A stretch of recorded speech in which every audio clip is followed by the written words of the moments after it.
রাজ্যের সমস্ত আইটিআই এবং ডিপ্লোমা অর্থাৎ বৃত্তিমূলক পড়াশোনা যারা করছো বা টেকনিক্যাল এডুকেশন যারা করছো তোমাদের জন্য সুখবর। তোমাদের জন্য রাজ্য কারিগরি ভবনের পক্ষ থেকে প্রচুর জব ফেয়ারের আয়োজন করা হবে। এই নিয়ে কিন্তু একটি গুরুত্বপূর্ণ বিজ্ঞপ্তি প্রকাশিত হলো খবরের কাগজে। তো এইটা নিয়ে কিন্তু আজকের এই ভিডিওতে কথা বলবো। প্রথম থেকে শেষ পর্যন্ত ভিডিওটি দেখো, আর চ্যানেলে প্রথম আসলে চ্যানেলটিকে সাবস্ক্রাইব করে নিও। প্রো টেকনিক্যাল জিনিয়াস কিন্তু তোমাদের জন্য অলওয়েজ কোয়ালিটিফুল আপডেট এবং ইনফরমেশন নিয়ে আসে। তো তোমাদের আমি আগের বছরই একাডেমিক ক্যালেন্ডার পাবলিশ হওয়ার সময় বলেছিলাম যে তোমাদের প্রচুর জব ফেয়ার এবং জবের যে আয়োজন সেটা কিন্তু এখন থেকে সরকার ভিত্তিকভাবেই হবে, অর্থাৎ সরকারি প্রসেসেই তোমাদের জন্য প্রচুর যে চাকরির যে আয়োজন সেটা করা হবে, সেটারই কিন্তু যে নিদর্শন সেটা কিন্তু ফুটে উঠল এই যে খবরের কাগজে। তো এখানে যে বিষয়টা জানানো হয়েছে, কারিগরি প্রশিক্ষণ নেওয়া যুবকদের জন্য বিরাট সুযোগ, নবান্নের উদ্যোগে বেসরকারি চাকরির মেলা। তো এই যে আপডেটটা এখানে কি বলা রয়েছে এবং এখানে কি হতে চলেছে সেটা আমি তোমাদের একটা ছোট্ট বিস্তারিত বলে দিচ্ছি, তারপরে এই প্রতিটা জিনিস আমি তোমাদের বুঝিয়ে বলবো। দেখো, প্রধানত রাজ্যে প্রচুর এখন কারিগরি কলেজ এবং সেই কারিগরি শিক্ষায় শিক্ষিত প্রচুর ছাত্রছাত্রী, কিন্তু তারা সঠিক চাকরির দিকে যেতে পারছে না তাদের স্কিল এবং মেধার জন্য। তো সেই ক্ষেত্রে কিন্তু রাজ্য কারিগরি ভবন বা বলতে পারো রাজ্য সরকার এবং কারিগরি শিক্ষা বৃত্তিমূলক শিক্ষা উন্নয়ন দপ্তরের পক্ষ থেকে এই যে নির্দিষ্ট জব ফেয়ারগুলো আয়োজন করা হচ্ছে, এই জব ফেয়ারগুলি বিভিন্ন কলেজে অনুষ্ঠিত হবে। দেখো এখানে কি বলেছে, বৃত্তিমূলক শিক্ষা প্রতিষ্ঠান আইটিআই এবং পলিটেকনিক কোর্সগুলোতে কারিগরি কোর্সে প্রশিক্ষিতদের জন্য শুরু হচ্ছে জব মেলা বা চাকরি মেলা বা জব ফেয়ার। তো আমি তোমাদের এটা বললামই, এই যে প্রসেসটাই সমস্ত ছাত্রছাত্রীরা চাকরি পাবে। তো সরাসরি উদ্যোগে রাজ্য জুড়েই এটা শুরু করা হচ্ছে সোমবার থেকে, অর্থাৎ গত সোমবার থেকে এই প্রসেসটা শুরু হয়েছে এবং চাকরির অফার নিয়ে রাজ্যে এবং রাজ্যের বাইরের বিভিন্ন কোম্পানিতে কিন্তু যোগদান করছে ছাত্রছাত্রীরা।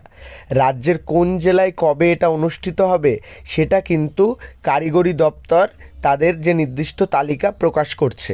এটা কিন্তু 29শে ফেব্রুয়ারি পর্যন্ত হবে এবং রাজ্যের বিভিন্ন পলিটেকনিক আইটিআইগুলোতে এইগুলো অনুষ্ঠিত হচ্ছে।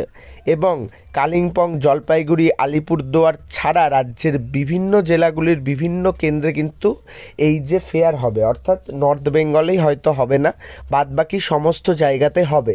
সাপোজ আমি বলে দিই, নদিয়ার যেরকম কল্যাণী আইটিআই হয় জব ফেয়ার, বা তোমরা যদি দেখো বহরমপুর পলিটেকনিকে হয় অনেক সময়, তো এই রকমভাবে কিন্তু প্রচুর কলেজে হয় এবং সেটাই জানানো হয়েছে কারিগরি শিক্ষা দপ্তরের পক্ষ থেকে। সমস্ত কারিগরি শিক্ষা প্রতিষ্ঠানকে ইতিমধ্যে চিঠি দিয়ে এই বিষয়টা জানিয়েছে এবং কোর্স সম্পূর্ণ করার পরেই কিন্তু ছাত্রছাত্রীরা এই ফেয়ারে যোগদান করতে পারবে এবং তারা চাকরি পেয়ে শিক্ষা প্রতিষ্ঠানের ছাত্রছাত্রীদের প্রথম যে রোজগার সেবা পোর্টালে তাদের নাম লেখাতে হবে। জব ফেয়ারে গিয়ে কোনো চাকরির তোমাদের যে সংস্থা সেখানে চাকরি পাওয়া যাবে, তার জন্য কি যোগ্যতা লাগবে, বেতন কি, মানে এলিজিবিলিটি ক্রাইটেরিয়া সমস্ত কিছুই কিন্তু তাদের পোর্টালে দেখিয়ে দেবে। এবং রাজ্য সরকারি কর্মী সংগঠনের যে প্রবীণ নেতা মনোজ চক্রবর্তী জানান, জব ফেয়ারে কারিগরি কোর্সে প্রশিক্ষিতদের জন্য অনেক চাকরি রয়েছে, যে ধরনের কোর্স সেই ধরনের চাকরি কিন্তু থাকছে। তো বেসিক্যালি তোমরা বুঝতেই পারছো, যারা ইলেকট্রিক্যাল, মেকানিক্যাল, সিভিল করেছো ডিপ্লোমাতে তাদের সেই ধরনের চাকরি থাকবে, যারা আইটিআই করেছে ফিটার বা ওয়েল্ডার বা টার্নার মেশিনিস্ট তাদের সেই ধরনের চাকরি থাকবে এবং কর্মসংস্থানের সুযোগ কিন্তু এতে অনেক বাড়বে। এবং এই ক্ষেত্রে কিন্তু আগেই চাকরি এসেছে এরকম প্রসেসে কর্ণাটক, কেরালার 500 থেকে 1000 চাকরির অফার নিয়ে যোগ দিচ্ছে কিন্তু একাধিক সংস্থা।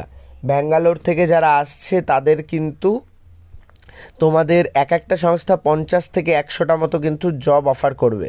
হাওড়া ধুলাগড়ের একটি সংস্থাও কিন্তু এই ক্ষেত্রে 8000 চাকরি দেবে বলে জানিয়েছেন। এবং মুখ্যমন্ত্রী মমতা বন্দ্যোপাধ্যায় সরকারের কর্মসংস্থান বৃদ্ধিতে কারিগরি শিক্ষা প্রশিক্ষণের ওপর জোর দিয়েছে কিন্তু গোটা রাজ্য।